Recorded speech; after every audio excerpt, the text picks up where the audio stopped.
Hi, I'm Daryl Golden, and this is my first video that's not a short. So if you'd bear with me, I'll be able to turn this camera around and show you what I'm working on. This is something that I discovered years ago when I was first looking into music theory and having a look at the major scale. And this is the chromatic scale here. It contains all of the notes between C and C, which would be the 12 notes, which is the 7 tones and the 5 half tones. So what I noticed when I was trying to map this out, I decided I was going to put the note jumps that you would have to use rather than the letters. So I was looking at, in order to jump from C to D, D to E, E to F, F to G, G to A to B, and B to C, you would be doing a jump of 2, then 2, then 1, then 2, 2, 2, and 1. So once I had done that, I decided to map out the 7 different modes of the major scale.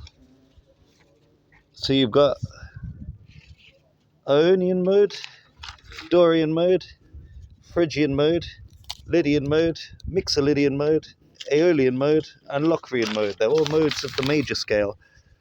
So one of the first things that I noticed when I started writing out the 7 different patterns is that Dorian mode is a palindrome.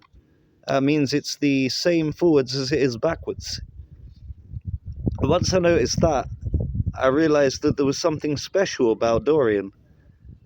And if I was going to consider any one of them to be the central mode, that would definitely be Dorian mode, as it works as perfect symmetry. I then realized that all of the other modes are actually semi-palindromes of each other. You've got Ionian mode is Phrygian mode in reverse. Lydian mode is Locrian mode in reverse, and Aeolian is Mixolydian mode in reverse.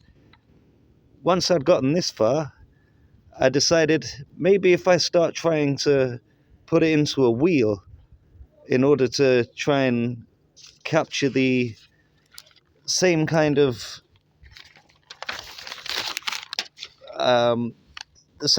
display as you would see on a note wheel for the musical theory.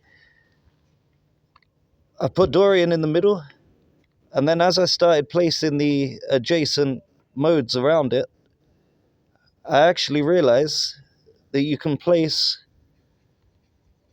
markers for where the semitones would be.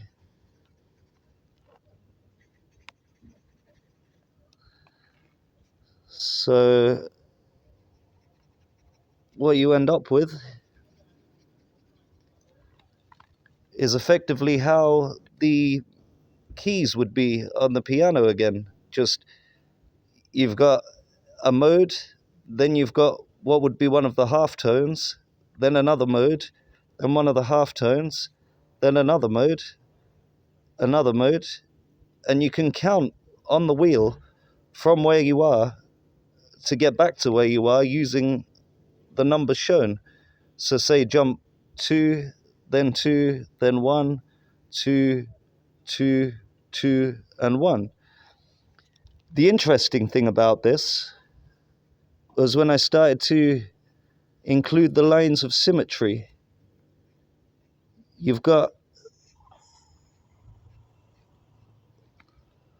this line here where everything on this side, where it's a mode on this side, it will be a mode on this side.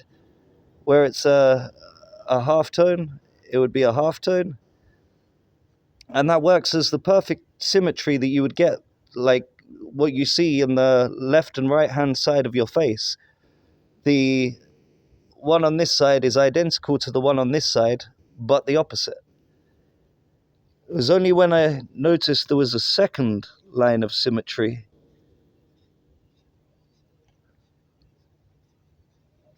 you've got now, anytime it's a mode on this side, it would be a semitone on the bottom, on the other side.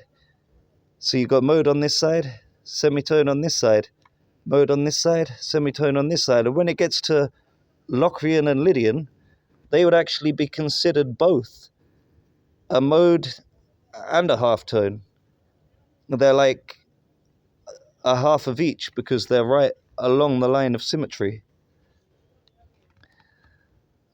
Once I discovered this, that was when I realized the whole of the universe has this kind of symmetry to it. You've got the left-right symmetry, which is when something looks identical, just the opposing side of it. Then you have opposing symmetry, where the opposing things all balance perfectly in harmony. And when you have both of these together, that is when something has been created with perfection. This is why I do believe that music, it's more of a divine creation than it is anything else. And of course, it's not the only wheel that has 12 points on it. You'd also be able to fit the Zodiac wheel with the 12 different signs. You've got the 12 disciples of Jesus, disciples. They're all apostles. They're all posts around the disc. Then you have King Arthur and the 12 Knights of the Round Table. And you have the Hercules and the 12 Labours. All of it would fit into this same pattern that is divine. This is something that appears in creation quite a lot. There's 7 modes of the major scale. There's 7 notes that are full tones between octaves. And I'd be willing to bet where there are 7 colors, there would also be semi-colors that would appear, possibly even where infrared, ultraviolet, and maybe mega green, super yellow, and chilled out blue would be. This, of course, would also be the 12 Jungian archetypes from Carl Jung. Then you've also, with the 7, you have the 7 chakras. Of course, a chakra, a shack would be a house or a housing, and Ra being the sun god. When the sun is split up into the spectral rainbow, you get the 7 different colors that manifest from it, which would be the 7 shacks of Ra.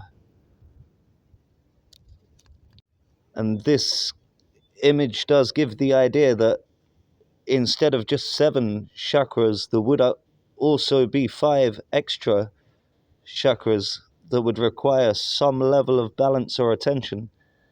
This may be one of the reasons people are finding it hard to open the other chakras or to pass energy through them. There's 5 that we've never been told about, 5 hidden ones that we've needed to seek out for ourselves.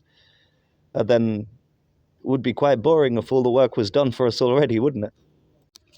So that was my first video, full length. It's going to be a short one because I don't want to be editing for hours and hours to try and produce this thing. Hopefully it'll be nice and quick. I'll be able to get it to you as soon as possible. And please stay tuned for things of better quality, which shall be coming.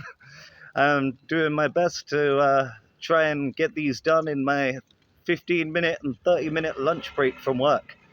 So once I get a bit more time, I'll try maybe add a bit of color, make some better graphics and a better presentation for you. So I hope you've enjoyed. I've been Daryl Golden, the Shinjitsu Master. Please stay tuned for more.